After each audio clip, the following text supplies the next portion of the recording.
Today, we conclude our 6-week series called Waking Up to Advent, as we took a deep look into the journey of the Israelites as they were waiting and waiting. Because, as Christians, we all wait, and we, as followers of Jesus Christ, we are always waiting for Christ's return to make all things new. And in this waiting, we wake up to the fact that we live into the reality of God's love now and not yet of Christ's return. We are living in Jesus Christ, and we are waiting for the hope of things to come. And this journey with Moses and with God and with the Israelites has brought us to what we have read, the Ten Commandments. There are many iconic images of stories in the Bible that shape our imagination, but few rival this Sunday's passage. And this reading from Exodus, as God gives us the Ten Commandments to Moses on top of Mount Sinai, the image that sticks in my head is Charlton Heston holding up the stone tablets with the wind blowing and his magnificent mane. I think we have a picture of this one. Do we not? Yes, I think so. Yeah. Oh, there it is, right there. You see that one? Yes. And if you don't know what I'm talking about here, it's from this movie called The Ten Commandments, one of the original classics, which is the next slide there. It's just really the original classics of biblical cinema. But let's take a step back. As we have been following Moses and God and the Israelites on their journey, it hasn't been easy since that they have been celebrating, on the banks of the Red Sea, as the Red Sea was parted. The people have been quarreling with Moses, and they've been fighting and testing with God, and God's been working to keep up with the people's basic needs of food and water, and Moses has had about enough of being the leader of this not so merry group of people. You see, in the context of the larger narrative, the giving of the Ten Commandments can be understood as providing the people with a sense of purpose, an identity, and even a bit of security. Although God has brought them out of Egypt and performed a number of miracles, it is not until this point in the story that God tells the people about God's intentions for them. God tells the people what is expected of them. The Ten Commandments are the substance of the covenant that God has spoken of previously throughout their journey. The commandments, however, are not simply a list of rules given to whip the Israelites into shape. My wife, she quite regularly gets on me about getting into shape. And she tells me time and time again her 10 commandments for me to whip myself into shape. And so you see, she says stuff like, you need to exercise more, you need to stop eating, and I'm like, okay, it's not as harsh as what I'm making it sound like, but I'm at the front of it, I'm at the brunt of it, so it sounds bad to me, but maybe not to all of you, but I feel like I need to lose some weight here a little bit. And as I shared before, I listen to a lot of sports radio when I'm in the car, and this ad came up, and I was like, oh, wow, and I said, and the ad said, do you feel fat? And I was like, why, yes, I do.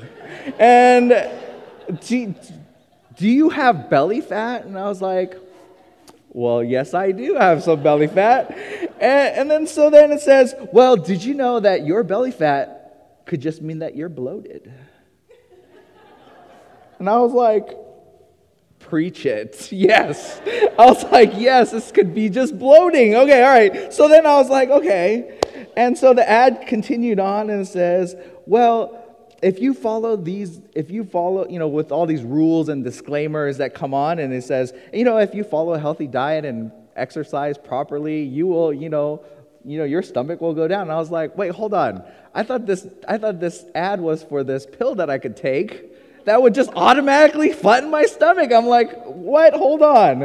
And then so I realized that my wife and her 10 commandments aren't just a set of rules, but really is about an alternative lifestyle.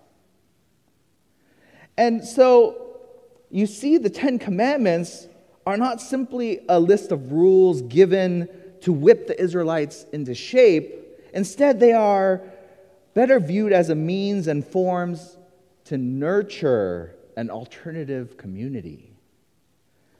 Not bound by common goals of wealth and prestige, but rather by loyalty to a God who has chosen to redeem them out of slavery, from a life of bondage.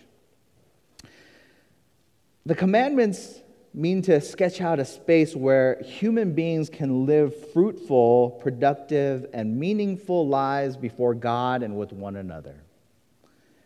Okay, so with all that being said, sometimes these iconic texts come with a lot of baggage.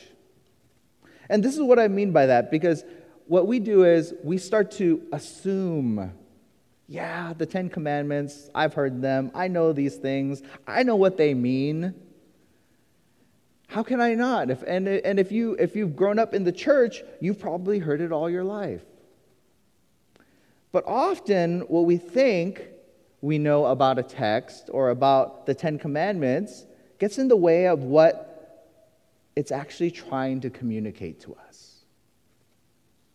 At first glance, the 10 Commandments seems like a list of regulations. And that's what we assume that they are, that they're a list of do nots, right? Because everything starts with do not, or, at least half of it does. But maybe they are more like a framework through which life, and specifically life with God, is interpreted. Jewish tradition about the 10 Commandments gets this, but I believe that we as Christians in this post-Pauline Christianity has seemed to have lost some of this. For many Christians, the 10 Commandments are law. This is the law. Like, we need to follow it. If we break it, we're gonna go to hell. That's kind of how we see it. So the gospel, or good news of God, was revealed in Jesus.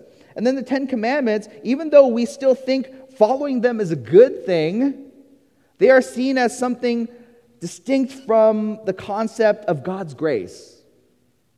As things that we as humans have failed to live up to, thus we need saving. Isn't that kind of how we see the 10 Commandments a little bit?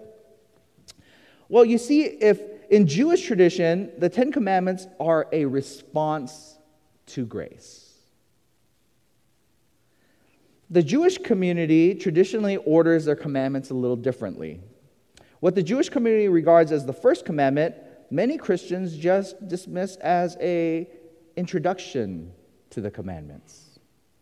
But the Jewish tradition, the first commandment is not to have no other gods. I think there's a slide for this. And not to have no other gods before me, but is instead, I am the Lord your God who brought you out of the land of Egypt, out of the house of slavery. Isn't that interesting? Because we start with no other gods, but the Jewish community, they say, you know what? It's not the first commandment, but it's the first word. And the first word is that I am the Lord your God. So usually, once or twice a month, I serve as a chaplain at the University of Washington Medical Center. And I have met and talked with a lot of people from all walks of life about memories. Because most of the time I talk with the families of those who have just lost someone or who is about to pass. And I ask them, what do you remember about this loved one? What is the funniest thing you remember? When did they make you upset? What kind of person were they? How are you going to remember them? And so no matter what the answer is, what I've noticed is that they always remember something that was done to them or that that involves them in the memory. It always turns out that way. And I remember when he did this for me, or when she made this for me, or I remember when he did that for me, or everyone always shares something they remember that they did for them. And in the same way, the first word of life with God is to remember what God has done for you. All of the other commandments flow from this, even the commandments about relations with others, because they flow out of response to God's goodness. Those that have been slaves in Egypt have been liberated and thus are called to a new allegiance, a new bondage to the one that has provided for them so graciously. And these 10 commandments define what life with this new Lord and this new Master shall look like. And let's take note that life with God is defined by a dual relationship, a relationship with God and with other people. Jesus noted this when he refused to separate the commandments to love God with all that you are and to love your neighbor as yourself. And we read this in Matthew 22:34-40. So let's read this and listen for the word of the Lord. When the Pharisees heard that he had silenced the Sadducees, they gathered together, and one of them, a lawyer, asked him a question to test him. And this is Jesus. So he said, "Teacher, which commandment in the law is the greatest?" And he said to him, "You shall love the Lord your God with all your heart and with all your soul and with all your mind. This is the greatest and first commandment. And the second is like this: you shall love your neighbor as yourself. On these two commandments hang all the law and the prophets." This is the word of the Lord. You see, the principle of these two greatest commandments, Jesus told in Matthew, is traced back to Exodus, to the 10 Commandments. These foundational spoken commands from a liberated and liberating and life-providing God of Israel. In many ways, the rest of the Torah is a working out of what living these 10 Commandments looks like in everyday life. And this is a continuing, ongoing process of reflection, of discernment in the midst of life's hardships and also troubles. Did you know the Jewish rabbis, they frequently understood that Torah observance must shift according to new times and context. That means we need to change. It needs to progress. It needs to be relevant. And I think this principle is found in the character of the 10 Commandments. For the 10 Commandments defines the boundaries of faithful living, but does not provide the answer to how this is to be lived out. What does it mean to observe the Sabbath and to rest? What does it mean today? Because I think it looks a little different than what it did before. How is an image defined? Because I think there's a lot of things that we put in front of God today that there weren't before. What does it mean to honor your parents? Does that look different today? I think so. These and other questions are the work of discernment and God's working in the community of faith. This community is called, our community is called to wrestle with these questions and to discern, to guide all of us, God's people, to faithful observance. This community is called to discern and to guide each other. Take a look at the person to your left. That's right. Take a look at the person to your right. Maybe the person behind you and the person in front of you.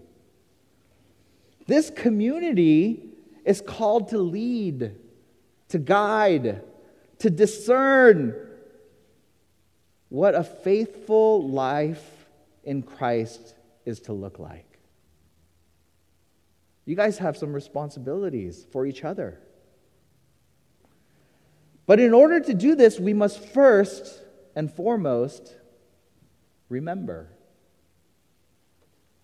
Very much like the people I encounter at the hospital, we must remember what God has done for us. Remember what God has done. I am the Lord your God, who has brought you out of what? What has God brought you out of?